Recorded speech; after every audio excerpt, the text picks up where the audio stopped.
I pick it up, and I look at the first surah. I turn to the first surah, and I'm just reading it out of academic curiosity. And it's obviously a hymn of praise to me. It's like a psalm for those of you who know the Bible. At least it starts that way. In the name of God, the merciful, the compassionate, all praise be to God, ruler of all worlds, master, king, or master of the day of judgment. Actually, the day of requital, the day of recompense, the day when accounts are settled. To you alone, and then it goes on from there. And I'm reading it, and I'm thinking, oh, a hymn of praise, a psalm. And I get to the end of it, and then as I get to the end of it, I realize, oh, the last few lines slipped made a subtle transition into a prayer for guidance. Show us the straight path, the path of those whom you have favored, not those who have gone astray, or upon whom is violence or wrath. And I thought, what a clever author. You know, he tricked me into making a prayer for guidance, a supplication for guidance. Clever man. So I assume the Quran had a human author. So I turn to the next surah, and it begins Alif, Lam, Mim, 3 Arabic letters. Then that is the book, wherein no doubt is the guidance for those who are on their toes or vigilant. So I read it and I look at it and say, so are you talking to me? Are you saying that this prayer for guidance that I just inadvertently made, you're now saying that this is the guidance that I was seeking? And I look at the opening line and again it says, that is the book. And I thought, the author has a very interesting style. See, from this point in the Quran, the beginning of the second surah, from here on out, the perspective is God addressing the reader, God speaking to the reader. I always thought, Scripture should be like the ones I was exposed to. Stories, ancient history, a biography of a prophet or something. This is direct, God talking to the reader, addressing the reader. I thought, now the author of this book definitely was original. He actually wrote a revelation from God to humanity, which is what you would think a revelation would be. But not only that, he has a very engaging style. He gets you to ask questions, and then gives answers, and then creates more questions. Somehow, this Quran, he wrote in a style that gets you into a dialogue with the Scripture, like that just brief dialogue I just mentioned. I'd have that experience repeatedly as I read through the Quran. This dialogue, I'd find myself drawn in. I'd ask a question. A few lines later, sometimes a couple passages later, maybe I would see an answer. And then I would create another question. And then I was involved in this veritable dialogue with the Scripture. So, okay, I have to stop in 4 minutes and give the taper a break. So I keep on reading the Quran. I think I'm impressed by the author's original and ingenious style. And then the next several verses, the next several passages summarize the Quran's major themes, talks about who can be guided by the Scripture, who can't, sort of the prerequisites for getting guided. I thought that's very clever, sort of the same way we write math text. And then I come, of course, to the famous allegory, what you would expect after you get through an introduction. The Quran is going to talk about Homo sapiens, human beings, and their origin and what their life is all about, in the famous allegory of the first man and first woman. So that begins in the 30th verse of the second surah. Should I stop here? Okay. We just have to give him 1 minute to switch. So, I come to the 30th verse of the Quran. Now, up till now, I am impressed with the author's style, but I'm only 36 verses into the Quran. I'm not so impressed that I'm captivated by the Scripture. But I come to the 30th verse, and it begins, Behold, your Lord said to the angels. Behold, your Lord said to the angels. So we're about to hear a heavenly announcement, a heavenly election, a great moment. So, this great election. Behold, your Lord said to the angels, I'm going to put a vicegerent of mine on earth, a viceroy, an emissary, a representative of mine. This is a noble election. God is about to create man and assign him a noble role. I immediately said to myself, no, he obviously got the story all wrong.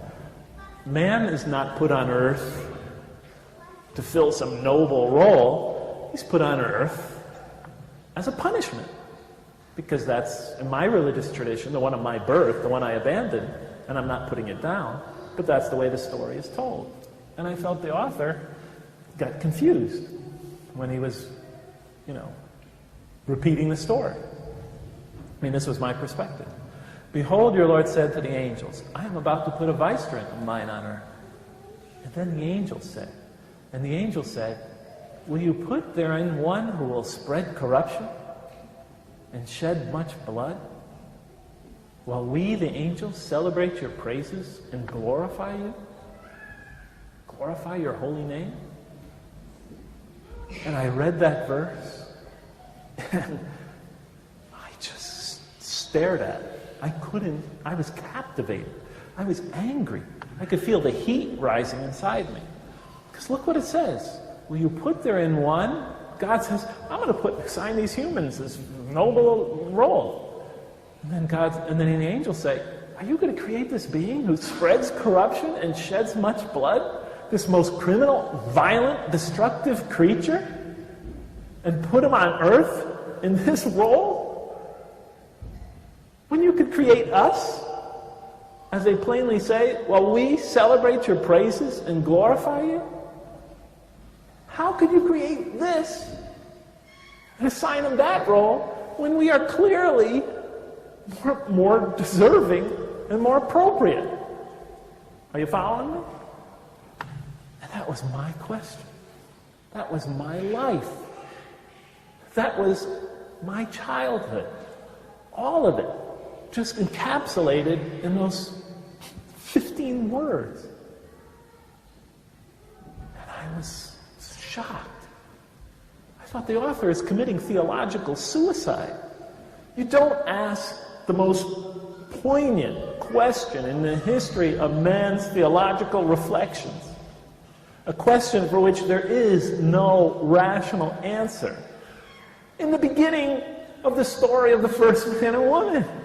At least wait to the end of the scripture. But don't put it from the start. I had to find out how he answered the question. As disturbing as I thought the question was, how it brought back all my childhood, I had to find out. And so I was hooked. I wanted to see how the author answered that question. So I began reading through the Quran. And I immediately got some hints, but it didn't fill in the picture. So I kept reading and reading and reading. And to tell you the truth, and this is what I'm going to talk about tomorrow, at tomorrow's lecture, for the youth, or the people who consider themselves youth. By the time I had finished the Quran, all the arguments I had against the existence of God, all the premises I had built against his existence, one by one, I saw them falling apart. So by the time I finished the Quran, I had no more argument against the existence of God. But not having an argument against God is not the same as having a reason to believe in him. Once my daughter Jamila asked me, Daddy, I understood, we go on walk after walk after walk, and we discuss these things. I understood how you found in the Quran answers to all your objections to the existence of God. But what made you believe in God? She's a very bright girl. Because she understood not having an argument against is not the same as having a reason to believe.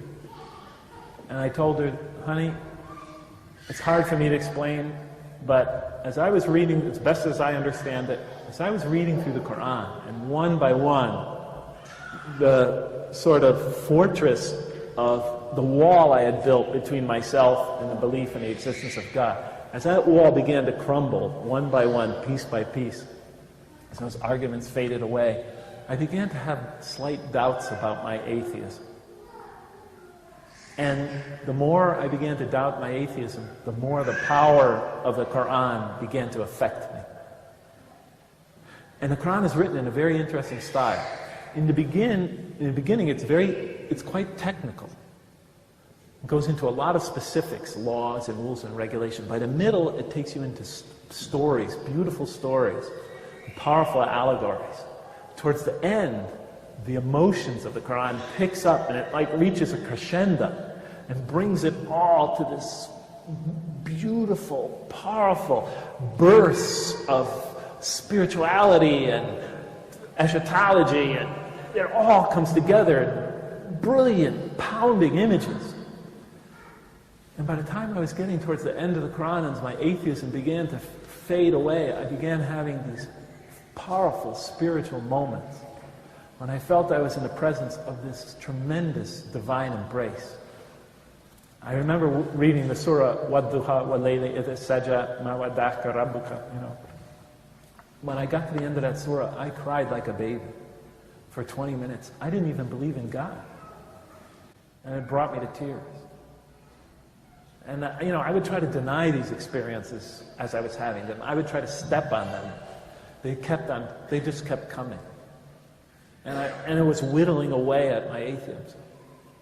So by the time I was finished with the Quran, I had severe doubts about the non-existence of God. So I didn't know what to do. So I figured, I have 4 more minutes. So I was, weeks. Oh, yeah, you changed it, sorry. Weeks were passing now, and I just wanted this experience that I had of reading the Quran to go away. I couldn't sleep sometimes. When I would walk to work, I would think about it. When I was sitting at work, it would keep coming back to me, the questions it raised, the issues, the power it had over me. I was an atheist. I shouldn't be having these experiences. I needed to talk to somebody. And I couldn't talk